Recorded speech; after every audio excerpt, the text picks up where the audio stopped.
Jamaah sekalian yang dimuliakan Allah Subhanahu wa taala, ketahuilah bahwa tujuan syariat ataupun agama dijalankan itu untuk menjaga hak diri sendiri maupun hak orang lain.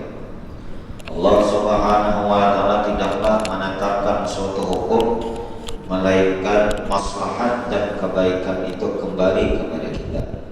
Bukannya Allah Subhanahu wa taala mengambil manfaat, faidah dan keuntungan yang lain daripada hukum yang Ia tetapkan.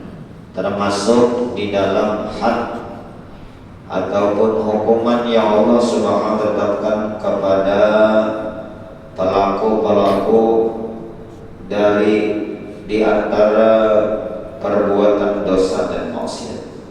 Pada subuh Jumat yang telah lalu kita sudah menyebutkan di antara bentuk had hukuman dari Allah yang tidak boleh kita kurangi dan juga tidak boleh kita lebihkan. Yang pertama semalam had daripada orang yang telah berbuat zina. Kemudian yang kedua hak orang yang menuduh orang lain berbuat zina. Jadi orang menuduh, bagi penuduh orang lain berbuat zina, dia mesti bisa mendatangkan 4 orang saksi. Tidak sembarangan mengatakan orang lain berbuat zina. Ada bentuk-bentuk ucapan soleh yang para ulama menyebutkan bahwa itu termasuk menuduh orang lain berbuat zina. Maka kata-kata itu mesti kita hindari dan kita jauhi. Apabila seseorang menuduh orang lain berbuat zina, maka dia mesti mendatangkan 4 orang saksi. Bila kada kawa mendatangkan 4 orang saksi, inyanak dihukum, yaitu diderak atau dipukul sebanyak 80 kali. 4 orang saksi ini bukan hanya sekadar melihat, aku melihat inya berjalan berdua kali, aku melihat inya dalam mobil berdua kali, aku melihat inya masuk di kamar hotel misalnya. Bukan hanya sekadar itu, tapi yang 4 orang saksi ini melihat apa yang ia lihat, punya lelakiannya, senjata lelakiannya dimasukkan ke dalam ampun beginiannya. Nah, itu saksinya. Kira-kiranya Pak enggak, kira-kiranya adakah orang berbuat zina kayak itu yang sampai dipertontonkan ya? Sebab itu adalah perbuatan aib. Maka tentunya orang yang melakukannya pasti di tempat yang tidak mungkin dilihat dan dipertontonkan. Kalau 4 orang saksi ini bujur-bujur melihat, hanya diterima persaksiannya. Kalau hanya sekadar melihat berduaan, masuk dalam kamar saja, nah ini kan apa? Ini saksinya kan, persaksiannya kan diterima. Inyanan dipukul 80 kali. Jadi kalau sembarangan menuduh orang, menyangka orang berbuat zina pada sembarangan. Karena hukuman bagi pelaku zina itu sendiri berat, sebagaimana yang telah kita ketahui, yaitu didera 100 kali dan diasingkan selama 1 tahun kalau inya oyo muhsan. dan dirajam sampai mati apabila dia muhsan. Maka orang yang menuduhnya pun harus benar. Ini apabila pelakunya sendiri tidak mengakui atas perbuatannya. Apabila yang melakukan itu sendiri mengakui perbuatan, dia mengatakan aku telah berzina, maka tidak perlu lagi mendatangkan 4 orang saksi. Tetapi kata ulama, ikrarnya tersebut boleh dia batalkan. Jadi dia ini asalnya mengaku, aku berbuat zina, lalu hendak ditegakkan had yang dihukum tadi deh, kayak dirajam atau 100 kali. Sebelum dihukum lalu memandang ujarnya, aku karena berbuat zina, aku tak salah ujarnya, maka kan jadinya dihukum. Walaupun pengakuan yang pertama benar, pengakuan yang kedua didustai, maka pengakuan yang kedua diumpati. Bila sudah ikrar itu lebih kuat daripada segalanya, karena ini mengakui sholat. Mendatangkan 4 orang saksi itu yang ini tidak ikrar ataupun mengakui. Sebagaimana kisah di zaman Rasulullah SAW, ada seorang wanita mendatangi Nabi. Dia mengakui bahwasanya dia telah melakukan zina. Rasulullah selalu mengalihkan wajahnya, balik ke sini Rasulullah, balik ke sini Rasulullah, sampai mentok kada kawal lagi. Tetap si wanita tadi pun mengakui dia sudah berbuat zina. Lalu ya Rasulullah, mungkin engkau hanya berpegangan tangan, mungkin engkau hanya ini, mungkin engkau hanya ini. Intinya Rasulullah mengalihkan pembicaraannya yang asalnya mengakui berbuat zina sampai inya tuh mendustakan pengakuannya. Nah itu yang dipahami oleh ulama. Sebab bila inya membatalkan ikrarnya, maka hukum had tadi kada jadi ditegakkan. Tapi karena seorang wanita ini bujur-bujur hendak bertaubat kepada Allah, dia minta ampun kepada Allah, tetap dia mengakui, mengikrarkan bahwasanya dia sudah berbuat zina. Ya Rasulullah, tegakkan had ya Rasulullah.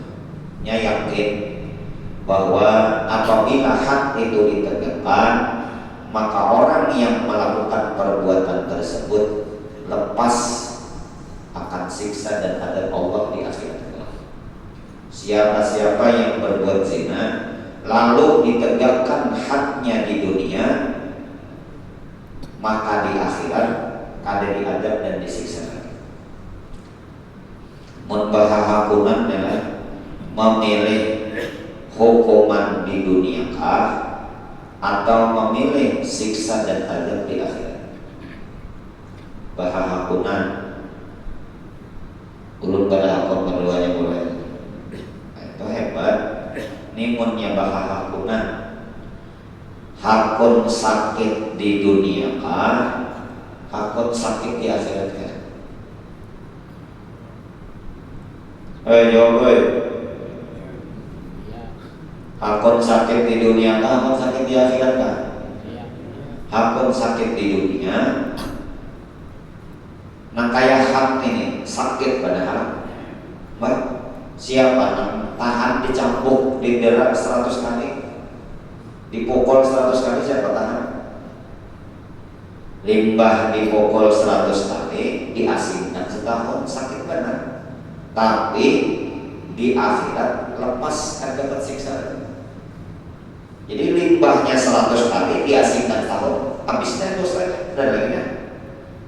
Atau yang muhsan tadi, ditanam separuh badannya, dilempari dengan batu sampai mati, sakit bro, sampai mati sakit bro, berdarah-darah. Tapi limbah itu, limbahnya meninggal, mayatnya dimatiakan, dikafankan, disembahyangkan, dikuburkan, dikuburan orang Islam. Rasulullah pulang mengumpat nyembahyangkan, bukan mengumpatannya, Rasulullah yang mengimaminya, yang bebinian. Jadi seorang wanita yang datang menghadap Nabi dan mengikrarkan bahwasanya dia berbuat zina, dia ingin membersihkan dirinya daripada dosa-dosa tersebut, karena dia meyakini bila hak itu ditegakkan di dunia, di akhirat tidak lagi mendapatkan adab dan siksa. Namun di akhirat siksanya kada berampihan, mulai pertama kalinya diadab sampai hari kiamat. Kan siksa penzina ini luar biasa, berat siksa, berat kalau kita sebutkan hadis-hadis Nabi SAW. Mudah-mudahan Allah Ta'ala menjaga diri kita, dzurriyyah keturunan kita daripada perbuatan zina dan muqaddimah zina.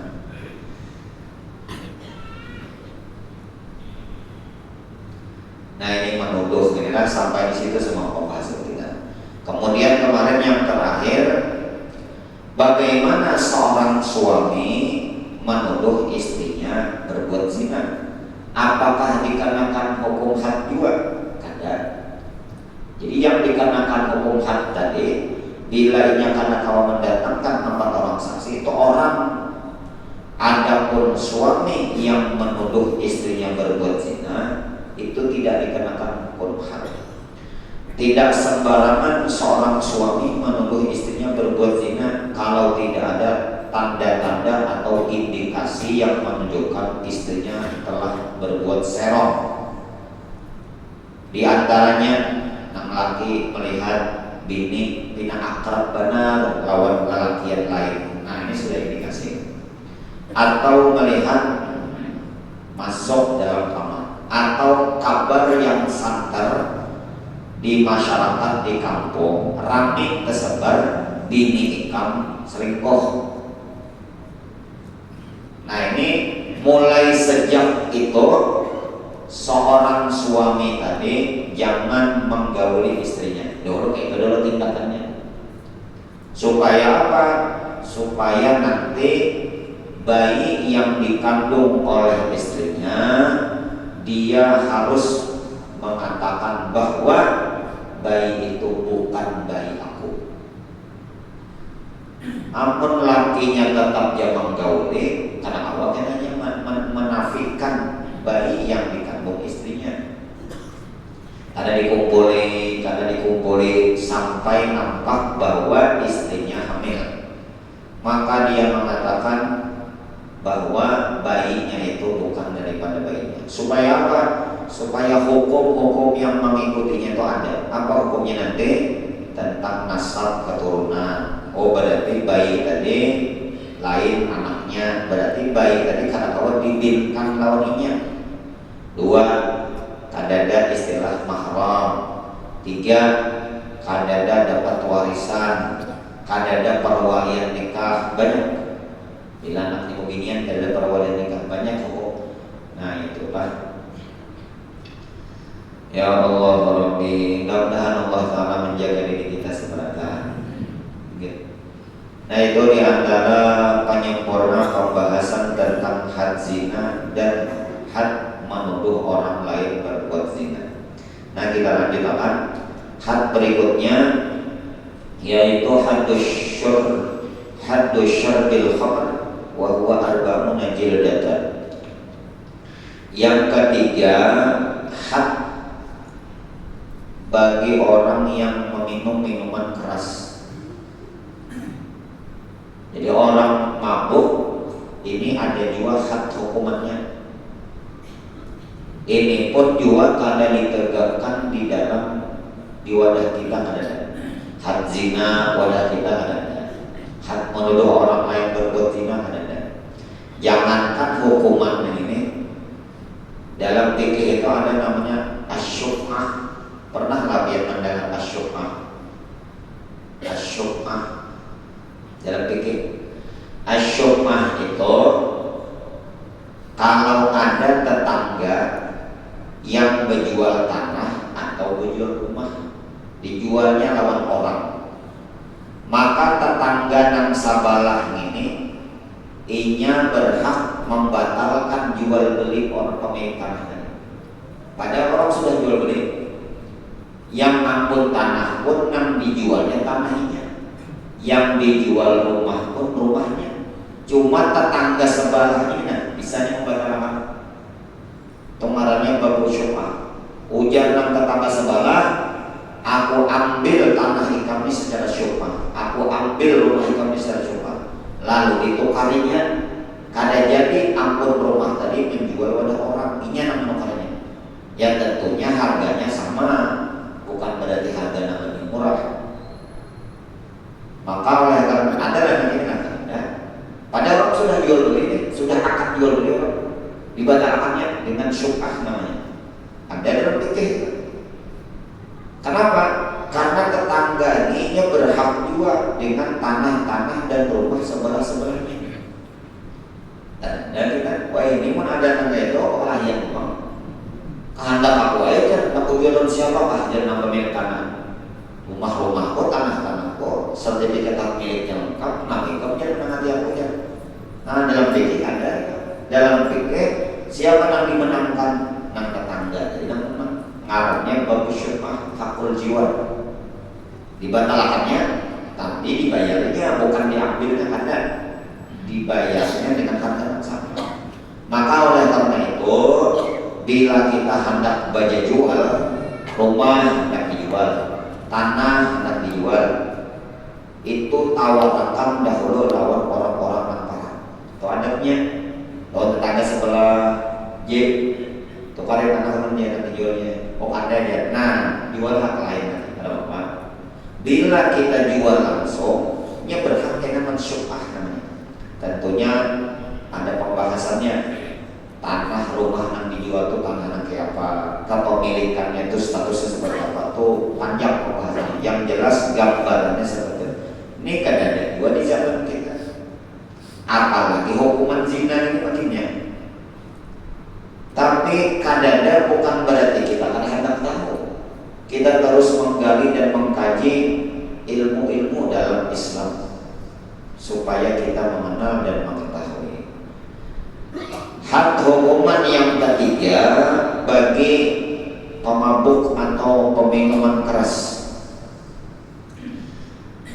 Khamar atau minuman keras ini para ulama menyebutkan adalah minuman yang dibuat dari perasan anggur yang memabukkan, walaupun buihnya itu kada tumpah. Setiap perasan anggur yang memabukkan walaupun buihnya kada tumpah, itu namanya khamar. Sebagian ulama lagi mengatakan yang namanya minuman keras, setiap cairan yang memabukkan, kullu khamrin muskirun, apa dalam hadisnya dapat. Tiap-tiap memabukkan itu adalah khamar. Wa kullu muskirin khamrun wa kullu khamrin haram, dan tiap-tiap khamar itu hukumnya haram. Jadi benda cair apapun bilanya memabukkan maka ngarannya khamar. Ini pendapat yang kedua. Maka oleh karena itu jamaah sekalian yang dimuliakan Allah Subhanahu wa taala, syariat kita mengharamkan meminum minuman keras. Dulu asalnya Allah Ta'ala tidak mengharamkan secara langsung. Kebiasaan masyarakat jahiliyah itu minuman keras ini minuman sehari-harinya. Biasa aja kan orang-orang dulu sebelum datangnya Islam biasa aja. Bahkan hebatnya orang-orang masyarakat jahiliyah, minum minuman keras ini cangkirnya di tengkorak manusia. Wah ini gitu cangkir plastik biasa aja. Tengkorak manusia. Itu minuman bukan hanya diminum, dimandiakannya buahnya dah. Datang syariat Islam merubah kebiasaan yang sudah berlaku dari masa-masa itu berat benar. Bukan merubah, mengambil kebiasaan yang sudah menjadi adat itu berat. Sehingga turunnya Al-Quran tentang pengharaman minuman keras bertahap-tahap. Pertama, Allah padahkan minuman keras itu ada manfaatnya juga, cuma mudaratnya lebih banyak. Itu ayat yang pertama dulu. Jadi sahabat-sahabat Nabi itu mulai sudah gue kepikiran, oh sekalinya mudaratnya banyak. Manfaatnya diantaranya terutama di musim dingin pas benar, ya Allah. Tapi mudaratnya banyak dulu. Yang ketiga, yang kedua, Allah turunkan lagi ayat Quran.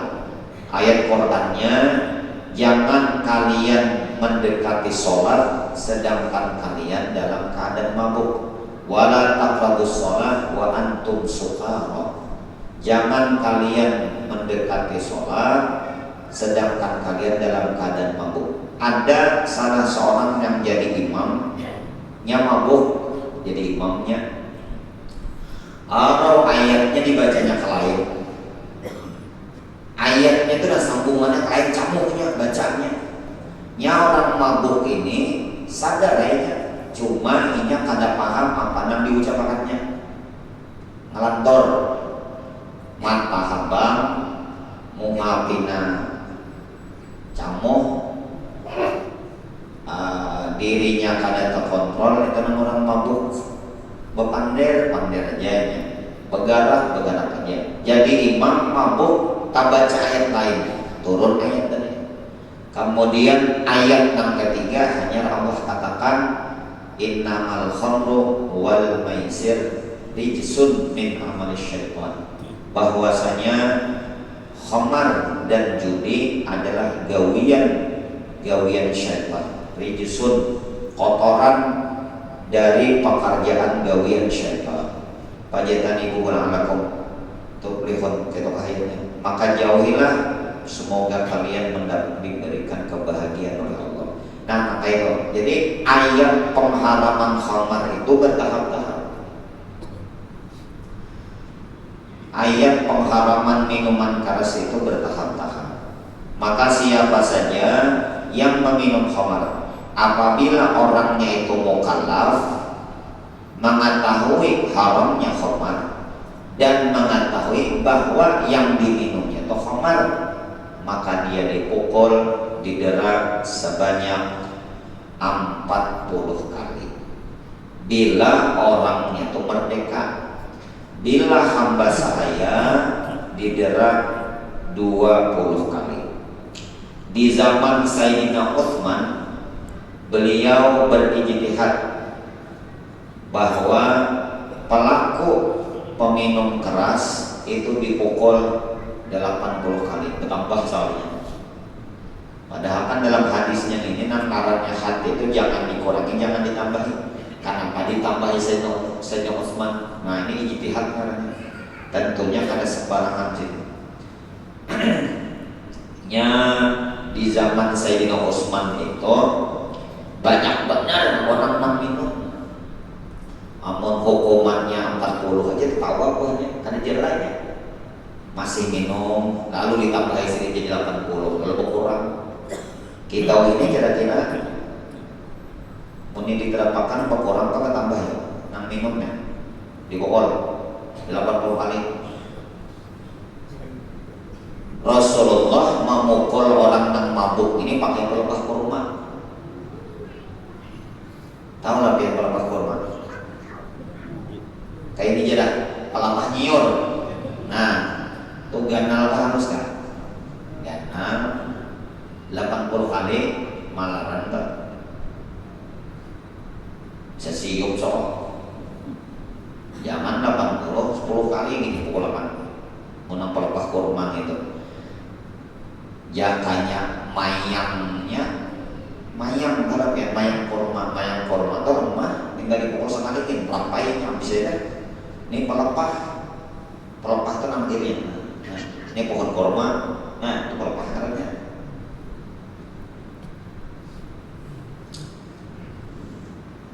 Wah, ini karena akan ada hukuman ini sejadi-jadinya nak mabuk ini, sejadi-jadinya.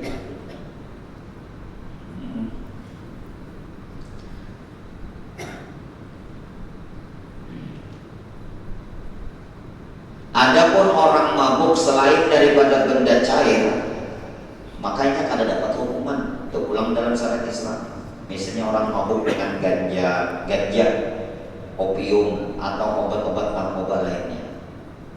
Nah ini kan lain benda cair, ini benda padat sebenarnya.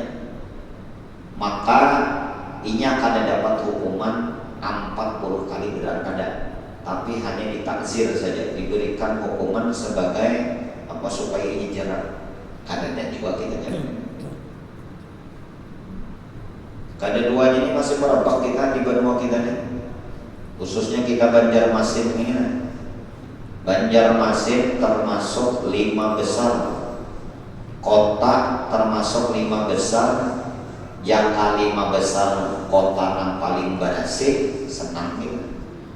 Ini 5 besar bubuhan minuman keras lawan narkoba. Jadi kita kota Banjarmasin ini termasuk 5 besar paling rame penyebaran narkoba lawan minuman keras.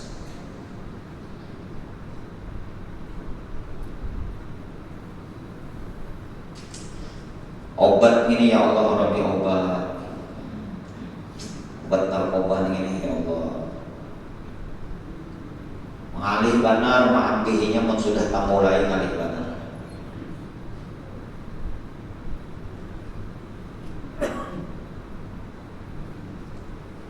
Kadang-kadang orang tua lepas kontrol anaknya. Himong anak udah di rumah aja, jangan di kamar aja.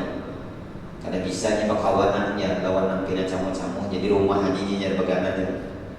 Oh, sekalinya orang di kamar mau obat.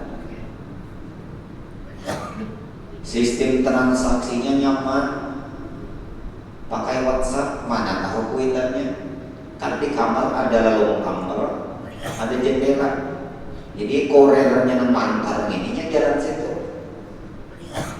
Nah, dari julungnya bungkusan julung duit. Mabuk di dalam kamar. Walaupun narkoba ini kada dapat hak nang 40 kali pukulan tadi kada, tapi tetap haram hukumnya, tetap merusak. Walaupun orang bila orang sudah terlibat narkoba ini ngalih banget untuk mengampihinya ngalih banget.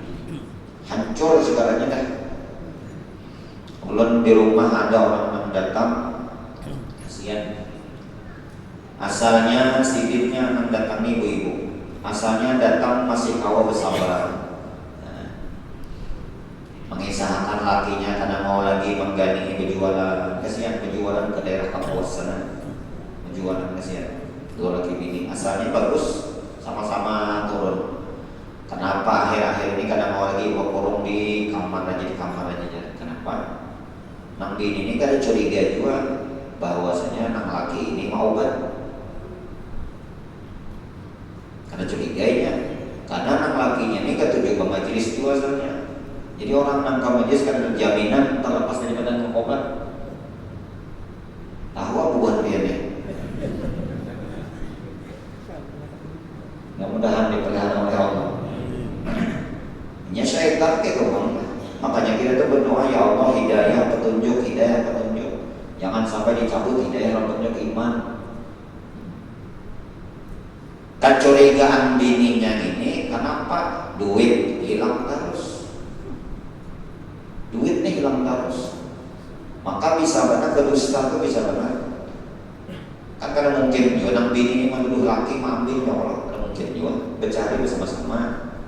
Jadi anak nang dijadi sasarannya, jangan anak kan dah. Akhirnya apa? Ada tuyul sama di rumah kita.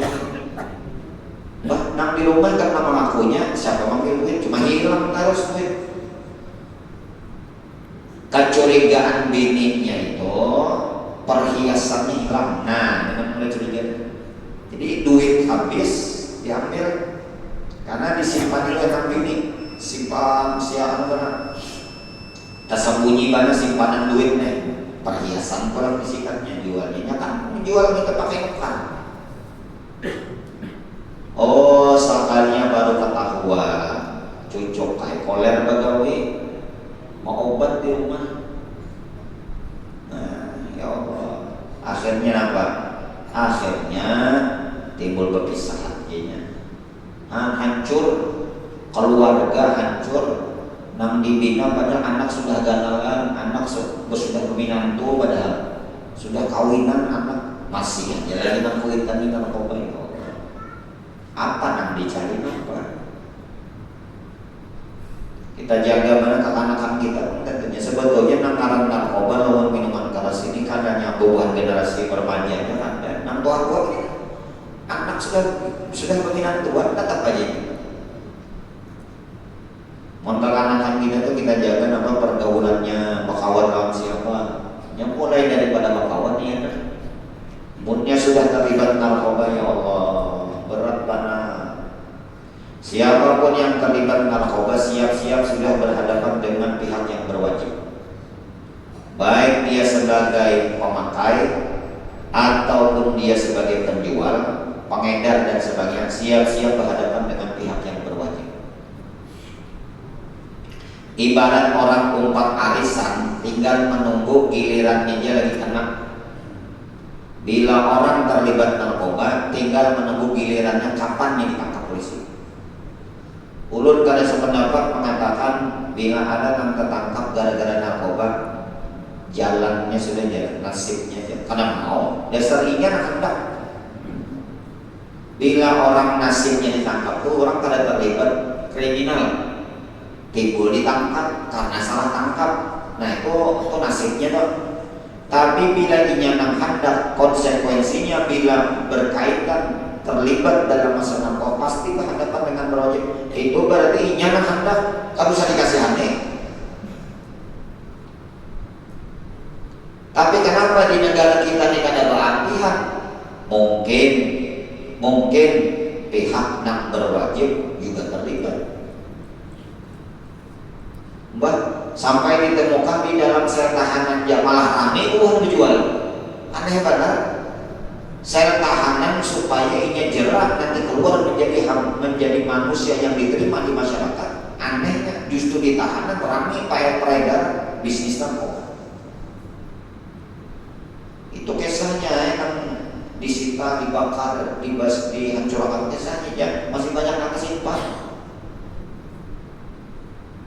Nang menjual, ayo sayangi hamba-hamba Allah, kasihan walaupun seorang kadang memakai tapi menjual masa mengambil keuntungan di tengah umat Rasulullah yang hancur. Nah, jadi yang paling banyak wah ini terjadi ini masalah narkoba. Beberapa kejadian juga kekanakan yang oplosan hendak mabuk, nukar obat kelarangan, minuman keras kelarangan. Lalu baulah oplosan atau nukar oplosan kamulah sedikit. Oplosan ini mabuknya harap mana mabuknya? Ada yang mabuk lagi mati. Waduh macam-macam yang dicampur. Nah ini bang kita ini kayaknya karena ambil-ambilnya. Sebab kenapa jadi ada ambilan? Orang yang berjual narkoba laris banget. Laris benarnya. Bila jual narkoba itu pasti memasuki cair benarnya. Bila jualan itu rame kadang mungkin ambilnya. Coba jangan kita tuh sepakat jangan ditukarin. Ambilannya berjualan. Nah menjualnya ditangkap polisi, bosnya kan datang dikeluarkannya. Berjual bola ya Allah, jadi tinggal kita membekali diri kita masing-masing melawan keluarganya lagi. Amun memadahi orang hanya sekedar ini aja. Ya maksudnya Allah Subhanahu wa taala, mudah-mudahan Allah Taala menjaga diri kita daripada perbuatan dosa dan maksiat, perbuatan dosa zina, jangan menuduh orang berbuat zina, jangan melakukan minuman keras yang diharamkan oleh Allah Subhanahu wa taala. Amin ya rabbal alamin. Minta maaf, minta redha. Mudah-mudahan ada manfaat dan barokahnya fid dini wa dunya wal akhirah.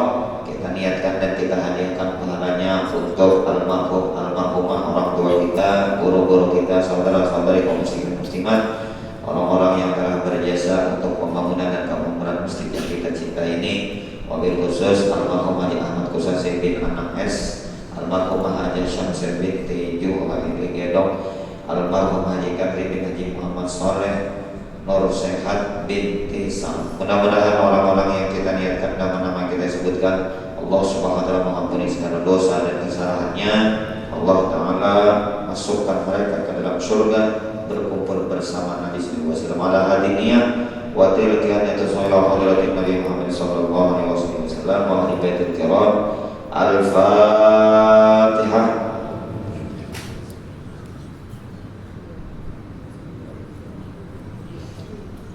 الذين آمنوا وتطمئن قلوبهم بذكر الله تطمئن القلوب وترتدي فاعلم أنه لا إله إلا الله لا إله إلا الله لا إله إلا الله لا إله إلا الله لا إله إلا الله لا إله إلا الله إلا الله لا إله إلا الله لا إله إلا الله لا إله إلا الله لا إله إلا الله إلا الله لا إله إلا الله لا إله إلا الله لا إله إلا الله لا إله إلا الله إلا الله لا إله إلا الله لا إله إلا الله لا إله إلا الله لا إله إلا الله لا إله إلا الله لا إله إلا الله لا إله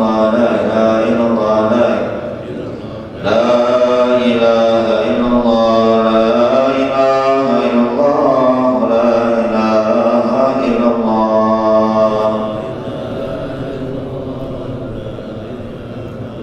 لا إله إلا الله سيدنا محمد رسول الله. اللهم صل على سيدنا محمد اللهم صل عليه وسلم. اللهم صل على سيدنا محمد يا رب صل عليه وسلم.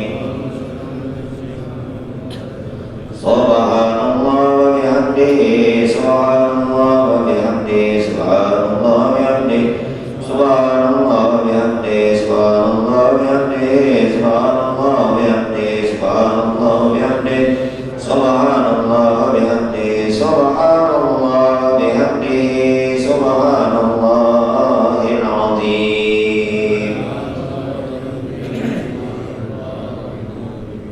سبحان الله وبحمده سبحان الله العلي العظيم. اللهم صل على حبيبك سيدنا محمد وآله وصحبه وسلم. اللهم صل على حبيبك سيدنا محمد وعلى آله وصحبه وبارك وسلم أجمعين.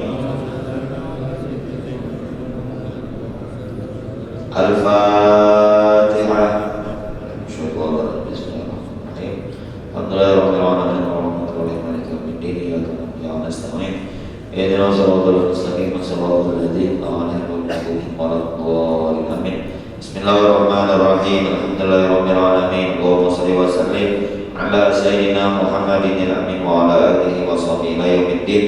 اللهم أوصل وبلغ وتقبل واجعل ثواب ما من أنواع الخيرات في هذا المجلس المبارك وما قرن من القرآن العظيم وما من قول لا إله إلا الله وسبحنا من قول سبحان الله وبحمده وما صلينا على النبي المصطفى صلى الله عليه وسلم هدية واصلة ورحمة نازلة وصدقة متقبلة نقدمها ونرى إلى حضرة نبينا وشفيعنا رسول الله محمد بن عبد الله وعلى آله وأزواجه وذريته وأهل بيته أجمعين ثم إلى آبائه وإخوانه الأنبياء المرسلين صلوات الله وسلامه عليهم أجمعين وعلى آل كل والصحابة والقرابة لرسول الله أجمعين والتابعين وتابع التابعين ومن تبعهم بإحسان إلى يوم الدين وإلى مشايخنا وأساتذتنا ومعلمينا ثم إلى آبائنا وأمهاتنا وأجدادنا وجداتنا وإلى أرواح أموات المسلمين والمسلمات والمؤمنين والمؤمنات. اللهم اجعل بكاك لهم من النار وفداء لهم من النار وحجابا من النار وسترا لهم من النار.